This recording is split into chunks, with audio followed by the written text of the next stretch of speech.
The sun's out one minute. And clouds and rain the next. The roads are busy, and when you get to where you're going, it's packed. It must be the Great British Summer. Okay, thank you very much. Enjoy your holiday. You know, I could get into this stuff. It's great. It's brilliant, isn't it? It goes to prove there is nothing we Brits do better than enjoying our summer holidays, rain or shine. You're absolutely right, and that's why today on Songs of Praise, we're celebrating the great British summertime. Anyway, there's still work to do, so Spencer, if you don't mind, if you could just take some cases over there, that'd be great. Thank you, my man. Yeah, thank you, my man. You've got work to do as well. Come on, there's some more there for you to... Come on, chop, chop. Yes, hurry up, do some work. Bossy. I heard that. Today, as part of our summer specials, we find out how a summer's day inspired the nation's favourite hymn, see some rarely seen archive from one of the UK's first holiday camps. And for the first time, we meet the Cause, a Christian family, as they take on challenges to test their faith.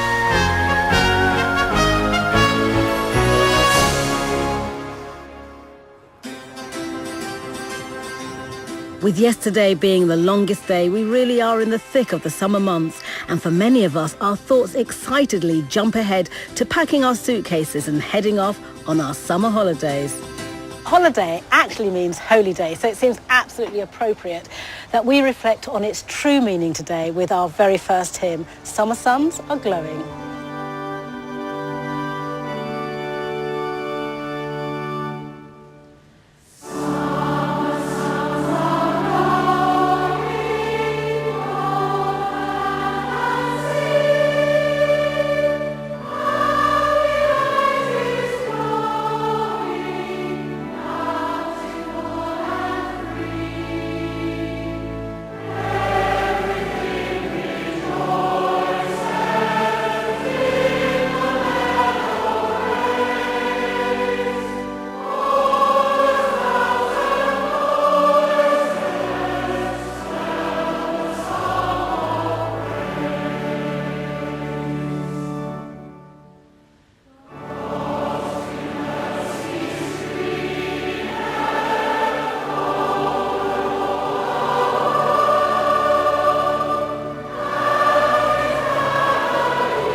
Well, sadly, British holidays don't always have the summer sun glowing on them, as we Brits know all too well.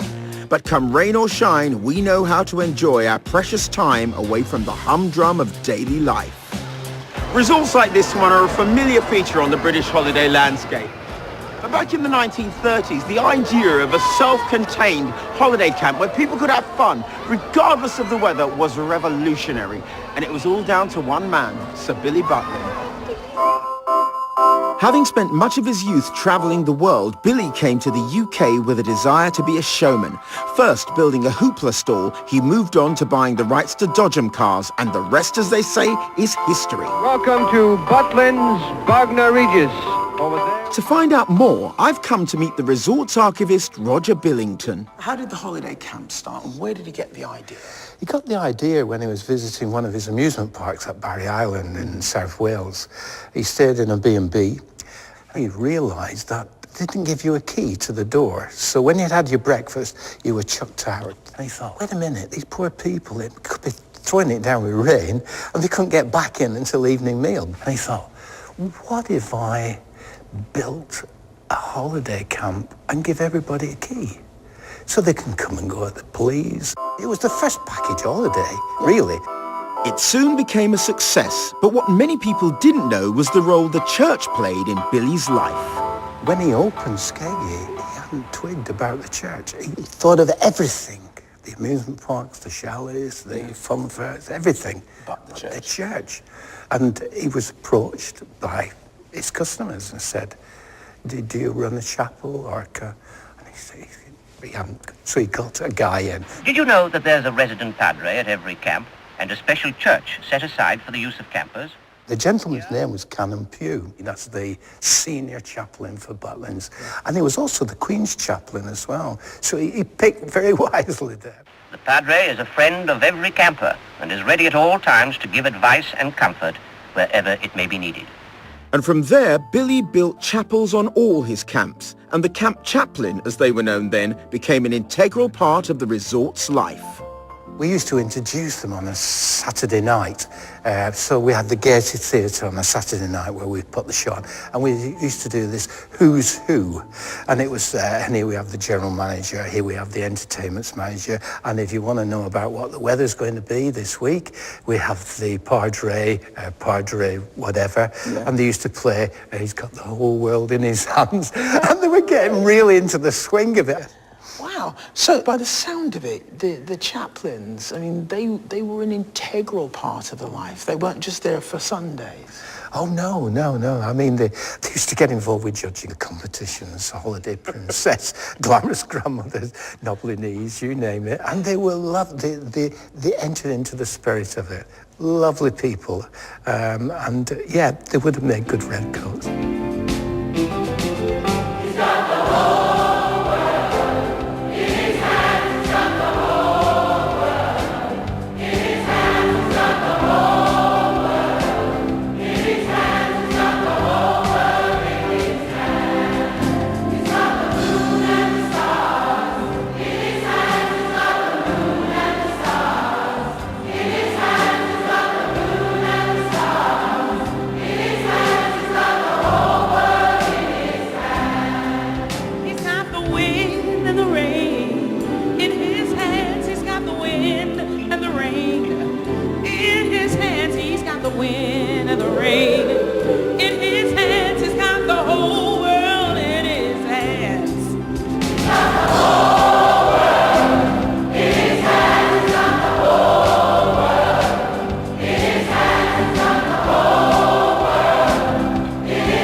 You might think we're in the Mediterranean, but this is Minehead, and the resort here is home to the only remaining chapel.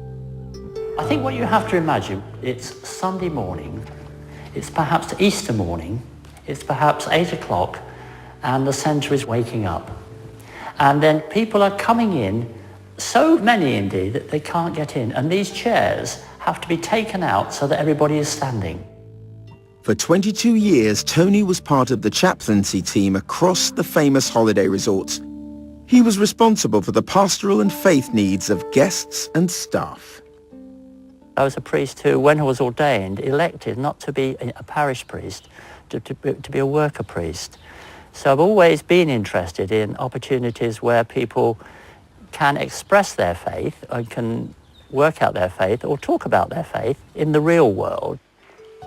But I need perhaps to tell you a little story. I was in the bar at Butlins one day, and a man came and sat next to me. He looked at me, I got my collar on, and he said, "What are you doing here?" I said, "I work here, I'm a chaplain." And he said, "I come on a holiday to get away from people like you."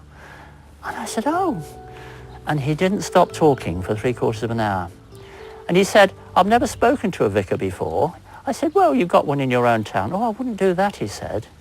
And I think the great thing about being a chaplain like this, you have this opportunity where people are away from home, they're not going to see you again, so they don't have to commit to the church, but they can talk about their faith and they can talk about what's important in their lives.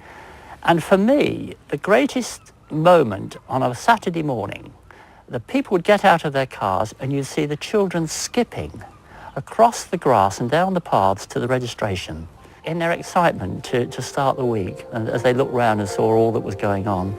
And that's what I like about it, and that's what really attracted me to it.